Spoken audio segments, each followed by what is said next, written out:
जय हिंद। आप सभी को शिक्षक दिवस की ढेर सारी शुभकामनाएं। आज के दिन हम भी अपने सारे शिक्षकों को नमन करते हैं जिन्होंने हमें पढ़ा लिखा कर इस काबिल बनाया कि आज हम यहाँ तक हैं। बहुत सारे शिक्षक हमारे बीच हैं और हमारे बहुत सारे शिक्षक और आपके भी शिक्षक जो अब इस दुनिया में नहीं, उनका स्वर्गवास हो गया। हम सबको नमन करते हैं कि किसी भी ज़िंदगी को देखिए, माँ बाप ज़िंदगी दे देते हैं, शिक्षक नहीं देंगे तो फिर वो ज़िंदगी नहीं रह जाएगी। फिर आपको वो ज़िंदगी संवारने के लिए एक शिक्षक की ज़रूरत पड़ती है। देखिए, समय और समझदारी दोनों बड़े अलग अलग चीज़ है, दोनों एक साथ नहीं होते हैं। जब समय रहता है तो समझदारी नहीं रहती है, जब समझदारी आती है तो समय निकल जाता है। शिक्षक यही काम करता है कि समय रहते आप में एक समझदारी विकसित कर देता है और आपको यह हुनर सिखाता है कि आप दुनिया को करके दिखाइए, क्योंकि दुनिया सुनना नहीं देखना पसंद करती है कि आपने क्या किया। जिंदगी में कामयाब होने के लिए याद रखिएगा, ये मायने नहीं रखता है कि आपने कितना किया, मायने ये रखता है कि आप कितना कर सकते थे। जब लंका में पुल बनाया जा रहा था पत्थरों को जोड़ कर सीता माँ को लाने के लिए, तो बंदरों के साथ साथ गिलहरियां भी वहां पत्थर भर रही थी। तो इन सब से कितना पत्थर ही उठेगा। एक बंदर आया तो उठा के फेंक दिया गिलहरी को कि भाग यहाँ से, तो इतनी पत्थर बीच में ला रही है। तो मर्यादा पुरुषोत्तम राम के पास वो जाके गिलहरी गिरी, तो गिलहरी को वो प्यार से सहलाए थे ना, तो ऐसा कहा जाता है कि इस पे जो निशान है गिलहरी के पीठ पे, वो राम जी का है। राम जी ने उस बंदर को बुलाया और कहा कि देखो, तुम इतना विशाल पत्थर उठा रहे हो तो तुम्हारा शरीर भी विशाल है। ये गिलहरी इतना बड़ा पत्थर उठा रही है जितना इसकी क्षमता है। तो आप अगर कामयाब होना चाहते हैं तो आप ये मत सोचिए कि आप हमने आज 8 घंटे पढ़ लिए या 8 घंटा मेहनत किए। आप ये सोचिए कि आप कितना कर सकते थे।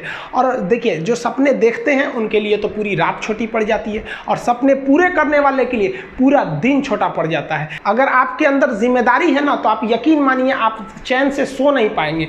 जिम्मेदारी ऐसी चीज होती है जो रातों की नींद छीन लेती है। रात में जगने वाला हर लड़का आशिक नहीं होता। पैसा और समय में तालमेल बिठाना बहुत जरूरी होता है। पैसा कहता है कि तू कुछ करेगा तो हम आएंगे, जबकि लोग गलती करते हैं। लोग कहते हैं कि पैसा आएगा तब हम कुछ करेंगे। ऐसा नहीं है।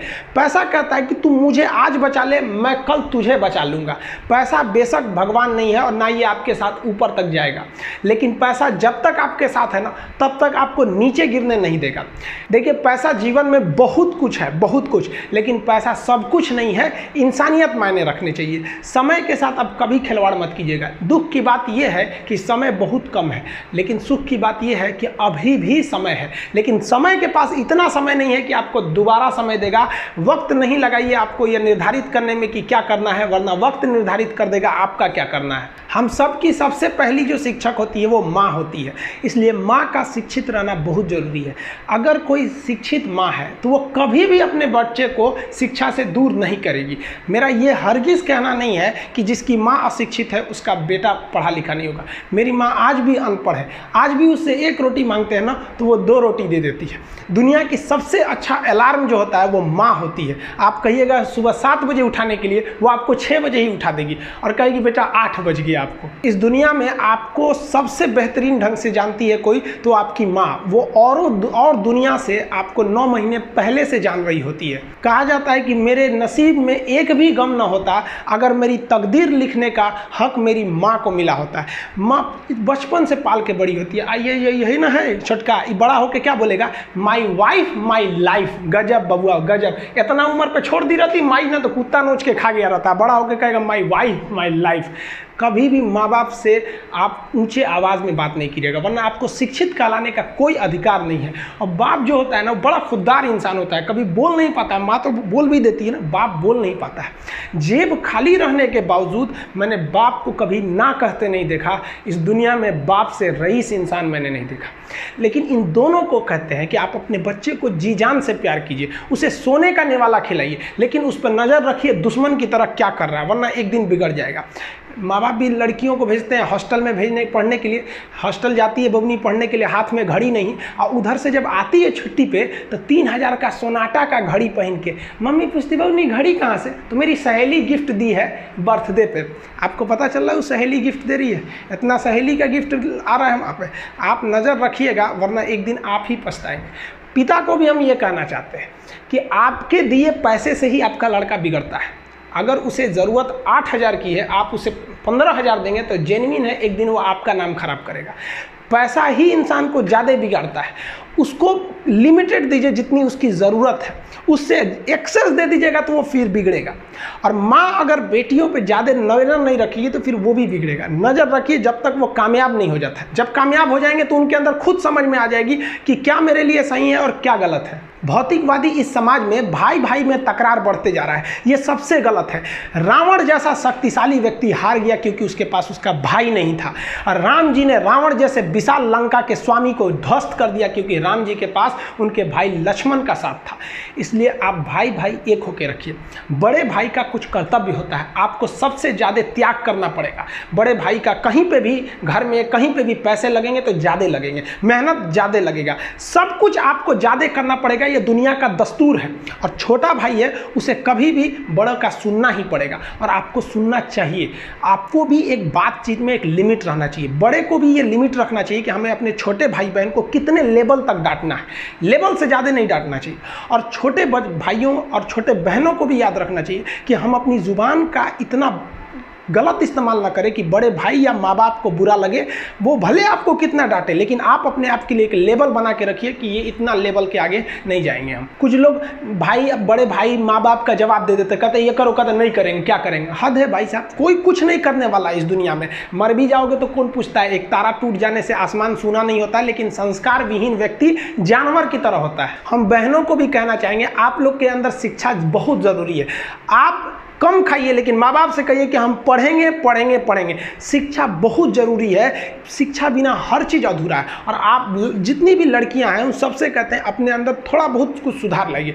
अपने आप को कभी दूसरे से कंपैरिजन मत कीजिए कि उसके पास क्या है हमारे पास क्या है। और एक चीज़ लड़कियों में जो सबसे ख़राब चीज़ होता है, आप कोई लड़की गुस्सा है या नहीं है ये चेक करना है तो आप उससे बस एक गिलास पानी मांग लीजिए। उसके पानी देने के स्टाइल से पता चल जाएगा कि गुस्सा है कि नहीं। पानी रख के यहाँ पे, अरे क्या मतलब बनता है। आप गुस्सा है, ठीक है, सब में होते हैं। जहाँ ज़्यादा रिश्ते रहते हैं वहीं इंसान गुस्सा होता है, लेकिन इसका मतलब ये क्या कि 2 दिन आपको मनोबल लगेगा। ये सारी ट्रेडिशनल चीज़ों को बदलिए, ये अच्छी बातें नहीं होती है। लड़कियों लोग को भी थोड़ा सा गंभीर बनिए। होता क्या है कि लोग कहते हैं ना कि एक लड़की को कोई बात अगर कह देंगे ना दूसरे को मत बोलना, वो उसको भी बोलेगी और उसको भी ये बात बोल देगी दूसरे उसको मत बोलना। अब पूरा मोहल्ला को पता चल जाएगा, सबको यही पता रहेगा कि किसी से बोलना नहीं है, लेकिन सबको पता चल जाएगा। भाई कुछ गंभीरता लाइए। लड़का लड़की सबको कहते हैं, ज़िंदगी के कुछ राज अपने तक ही रहिए। अपने करीबी भी दोस्त को कुछ खास राज को नहीं बताइए, क्योंकि कुछ करीबी दोस्त को भी ना कुछ करीबी दोस्त होते हैं, फिर वो ट्रांसफ़र हो जाएगा आगे तक। बहुत सारी चीज़ें होती हैं जिस चीज़ को आप शेयर नहीं कर सकते। घर की चीज़ें हो गई, बहुत सी ऐसी चीज़ें होती हैं। आजकल ना ये गर्लफ्रेंड बॉयफ्रेंड ना एक ठो ट्रेंड चल गया, अजब हाल है भाई साहब। एक बात हम आपसे कहना चाहते हैं, मेरे पैसे से अगर आप मोबाइल खरीद लीजिएगा तो अल्टीमेटली इकोनॉमिक्स के हिसाब से उस मोबाइल पर अधिकार किसका होगा? मेरा होगा, क्योंकि पैसा मेरा है। तो आप सोचिए, आप बाप के पैसा से अगर लड़की पटाएंगे तो लड़की किसकी होगी इकोनॉमिक्स के हिसाब से? बाप के लिए। तो लड़कियों को भी कहते हैं कि भाई ऐसा लड़का को मत वैल्यू दो जो बाप की कमाई पे तुमको घुमा रहा है। और लड़कों भी कहते हैं जागो, अगर बहुत शौक है ना गर्लफ्रेंड बनाने का तो अपने पैर पे खड़े हो जाओ। जिस दिन पैर पर खड़े होगे ना उस दिन समझ में आएगा ये सब चीज़ें फालतू चीज़ें होती है। कई लड़के बेचारे का दिल टूट जाता है, उनका शरीर एम्बुलेंस की तरह हो गया है, घायल दिल लेके घूम रहे हैं। अरे फालतू ये सब चीज़ें। जीवन में किसी के लिए आंसू मत बहाइएगा, वो आपके आंसुओं के काबिल नहीं होगा। और जो आपके आंसुओं के काबिल होगा वो कभी आपको रोने नहीं देगा। दिल टूट गया, गोली मारो यार, प्यार 24 कैरेट का था आपका, उसी की औकात नहीं थी जो खरीद सके।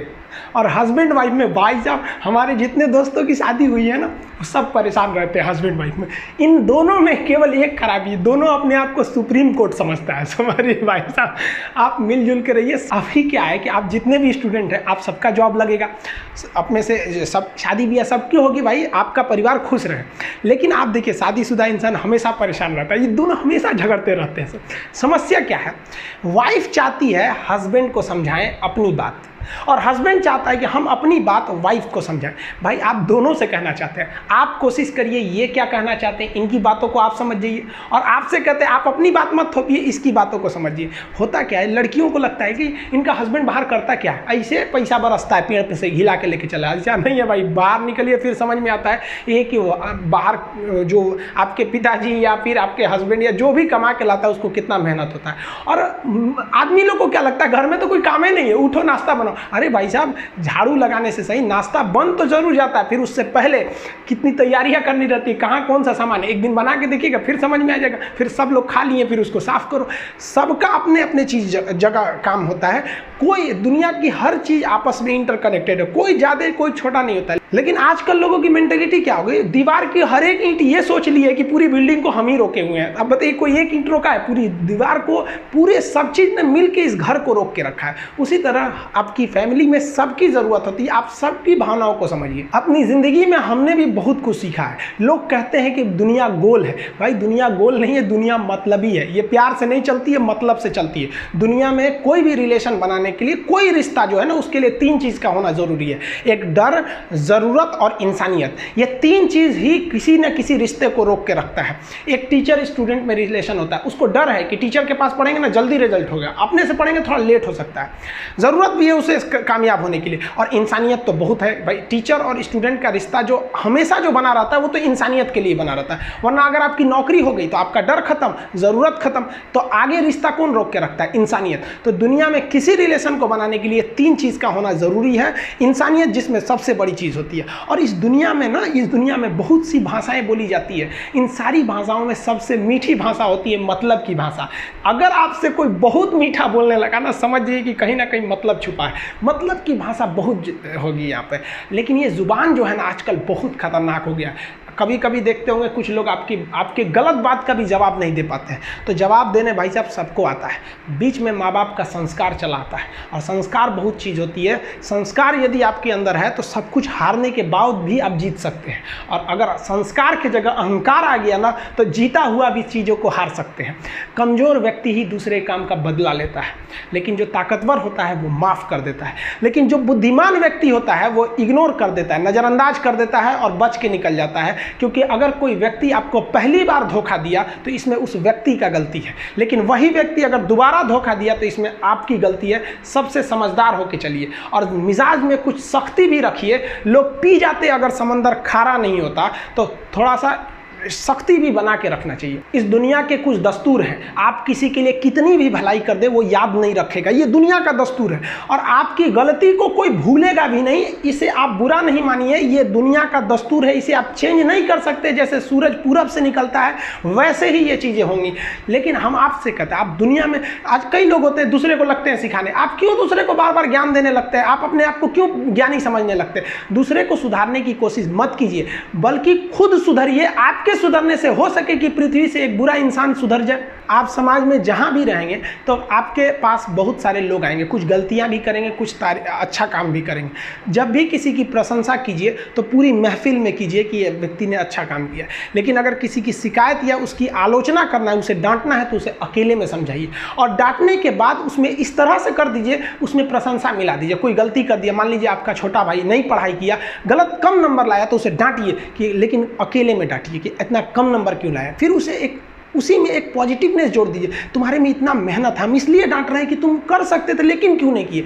मतलब आप केवल इसे निगेटिव मत बोलते रहिए। और किसी भी रिश्ते को अगर बिगाड़ना है ना, चाहे कितना भी गहरा रिश्ता क्यों ना हो, उसकी कमियों को डेली कोंचते रहिए। तुम ये किया, तुम ये किया, तुम ये किया। यार दुनिया का कोई रिश्ता चौपट हो जाएगा। गलतियाँ सबसे हो जाती हैं, लेकिन दोबारा गलती नहीं होना चाहिए। जब भी किसी की आलोचना करिए तो उसमें एक छोटी सी प्रशंसा जोड़कर ही उस आलोचना को खत्म कीजिए कि शुरुआत तो डांटने से किए थे, बाद में उसका हौसला बढ़ा के हंसी मजाक में उसे निकाल दीजिए। बीच बीच में उसे फिर एहसास दिलाइए, लेकिन बार बार कमियों को नहीं गिनाना चाहिए। महाभारत देखिएगा, महाभारत में जो कृष्ण भगवान थे वो कौरवों के बीच गए संदेशा लेके, आखिरी संदेशा। वहां पे भी उनकी भाषा देखिएगा। आप महाभारत अगर सीरीज देखिए तो भाषा देखिएगा। दुश्मन से भी इस तरह से बात कर रहे थे जैसे लगता था गुरु जी से बात कर रहे हैं। ये भाषा की मर्यादा। लेकिन आज ये वही श्याम की धरती है, ये वही पुरुषोत्तम राम की धरती है जहां लोग तहजीब भूल गए कि बात करना कैसा चाहिए। ये वही पुरुषोत्तम राम थे जिनके अपने भाई लक्ष्मण जी को जब शिक्षा लेनी थी ना,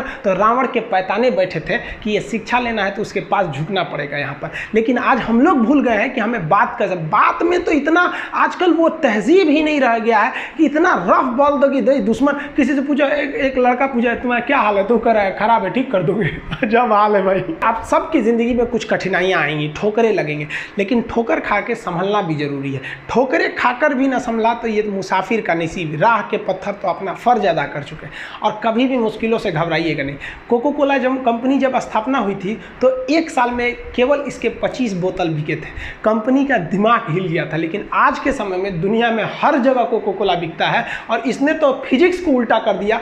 लोग कहते हैं ठंडा मतलब तो कोको कोला, भाई साहब ठंडा मतलब वो होता है जिसका टेम्परेचर कम हो, लेकिन इतना बिका कि इसके आगे लोग भूल गए कि ठंडा मतलब कोको कोला नहीं होता है, ठंडा मतलब वह चीज़ जिसका टेम्परेचर कम है। इसलिए परेशानियों से कभी मत घबराइएगा। आगे बढ़ने के लिए तकलीफ का होना ज़रूरी है, क्योंकि छांव आते ही इंसान के कदम रुक जाते हैं और धूप में कभी कदम नहीं रुकते हैं। ज़रूरी नहीं कि हर चीज़ आपको किताबें और यूनिवर्सिटी में ही पढ़ाया जाएगा। बहुत सी चीज़ें हैं जो आपकी खाली पेट और खाली जेब सिखाएगी, जो आपको कोई टीचर नहीं सिखाएगा। कहते हैं जरा सी छेद क्या हो गई मेरे जेब में, सिक्कों से ज़्यादा तो मेरे रिश्तेदार गिर गए। लाइफ में सबका स्ट्रगल होता है। हम लोग के भी लाइफ में बहुत तकलीफें आई थी। ज़िंदगी में इतने तकलीफ देखे कि अब अगर तकलीफ नहीं होता है तो तकलीफ होता है। ज़िंदगी ने उस मुकाम पर लाकर छोड़ा है जहाँ पसंद तो बहुत कुछ है लेकिन चाहिए कुछ भी नहीं। लोग कहते हैं कि खाली हाथ आए थे खाली हाथ जाओगे, गलत बोलते हैं।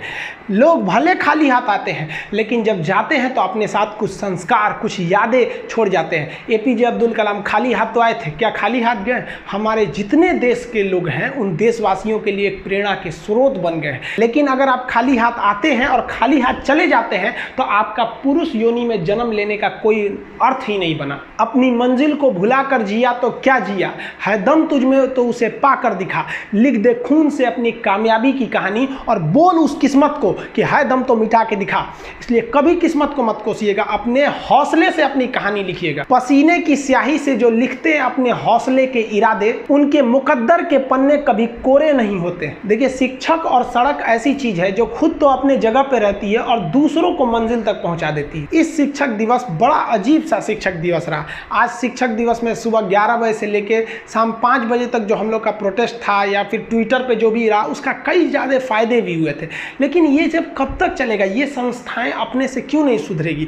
आखिर इस देश के साथ ऐसा क्यों हो रहा है कि जब हम शिक्षकों को, हर एक शिक्षक, कोई ऐसा शिक्षक नहीं है जो नहीं आया हो, लगभग हर एक शिक्षक, हर एक स्टूडेंट इस प्रोटेस्ट में भाग लिए। ये डिजिटल जो प्रोटेस्ट था ये भी सफल रहा। इसके बदौलत हुआ, एसएससी ने कहा कि हम अपना रिजल्ट शो करेंगे, रेलवे ने, एनटीपीसी ने कहा कि हम भी अब एग्जाम लेंगे लास्ट में, इस साल के लास्ट तक में हुआ। लेकिन ये अब तक कहाँ सोए थे?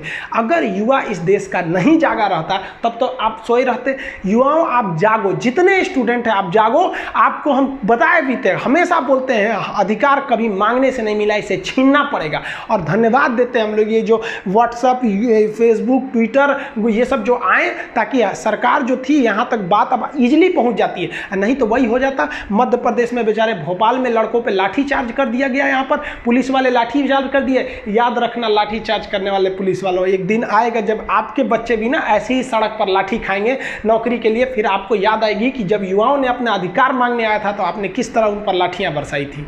आप देखेंगे स्टूडेंट्स के साथ एकदम खिलवाड़ मचा के रख दिया गया। स्पेशली 2016-17 के बाद देखेंगे तो हर एक संस्था चौपट हो गई। एसएससी जो थी 2016 तक तो बहुत बेहतरीन काम की, 17 तक भी बहुत बेहतरीन काम की, उसके बाद तो चौपट हो गया यहाँ पर। चाहे वो रेलवे हो, IBPS हो, कोई संस्था हो। यूपी में देख लीजिएगा तो PCS का देख लीजिए, सबऑर्डिनेट का देख लीजिए, लेखापाल देखिए, पुलिस डिपार्टमेंट, दरोगा की वाली, सब चौपट है। मध्य प्रदेश वाले आप लोगों ने तो और काम किया कि भाई बाहर के लोग मध्य प्रदेश का फॉर्म नहीं भर पाएंगे। मध्य प्रदेश के लड़के, ये आप सोचिए आपके साथ एक तरह का एक अपराध किया जा रहा है, आपको दूसरे लड़कों से अलग किया जा रहा है। इस समय भोपाल में जब लाठीचार्ज हुई स्टूडेंट के ऊपर, पूरे हिंदुस्तान के टीचर और स्टूडेंट आपके साथ खड़े थे। लेकिन आपकी गवर्नमेंट क्या चाहती है कि एक ऐसा नियम बनाए कि बाहर का लड़का मध्य प्रदेश में आके फॉर्म नहीं भरेगा, कि जब हम इन्हें पीटेंगे, कूचेंगे, नौकरी नहीं देंगे तो बाहर का कोई भी व्यक्ति आपके साथ आवाज़ नहीं उठाएगा। ये आपको एकदम बेहतरीन ढंग से फंसाया जा रहा है। आप कोई भी गवर्नमेंट उठाइए, किसी भी पार्टी की गवर्नमेंट उठाइए, आप राजस्थान, मध्य प्रदेश, यूपी, बिहार, झारखंड, पश्चिम बंगाल, इतने दूर में आपको कई पार्टियां मिल जाएंगी। केंद्र में भी देख लीजिए, कहीं भी किसी को स्टूडेंट से कोई मतलब नहीं रहता है। 60 मिनट में 100 क्वेश्चन बनाने वाले विद्यार्थियों के भविष्य को ये अनपढ़ अनपढ़ नेता कुचल के चले जाते हैं। बिहार में जो वैकेंसी निकाली गई 2015 के चुनाव के लिए, तो एक बार वैकेंसी निकालेंगे हम चुनाव जीतने के लिए, अब जीत जाएंगे तो अगला चुनाव उसी हिसाब से जीत जाएंगे कि भैया अब हम इसका एग्जाम लेने वाले हैं। बहुत से लोगों को तो पता है, कई एक लड़का कह रहा था कि सर आपका हम वीडियो देखे तब पता चला कि अभी रेलवे का एग्जाम नहीं हुआ है, हमको लगा कि हो गया है। सोचिए ये हाल हो गया कि उसको लगा कि गलती से उसका छूट गया, रेलवे तो अब तक एग्जाम ले ही ली होगी, अब जागी है नींद से।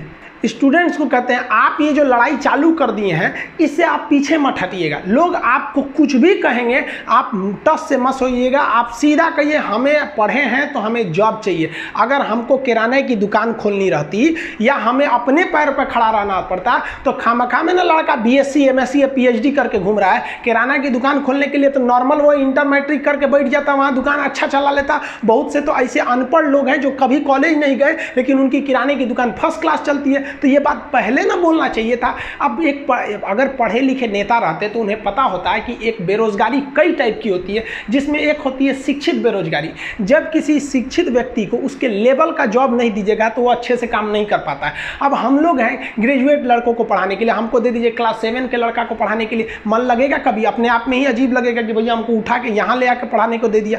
तो ये अब कहेंगे कि नहीं रोजगार तो मिला, ये कौन सा रोजगार है, ये तो शिक्षित बेरोजगारी ले आके रख दी यहाँ पर। तो आप अपनी लड़ाई लड़ते रहिए, हर एक टीचर आपके साथ है। हम तो धन्यवाद देते हैं दिल्ली के सभी टीचरों को, राजस्थान मध्य प्रदेश हर जगह के शिक्षकों को, हम बिहार UP हर जगह के शिक्षकों को हाथ जोड़ के भी हम धन्यवाद देते हैं कि आपने स्टूडेंट, ये सारे टीचर्स स्टूडेंट मिलकर इस मुहिम को, लगभग ये मुहिम अपने सफलता की ओर बढ़ रही है। लेकिन पाँव मत रोकिएगा वरना आपको कुचल दिया जाएगा।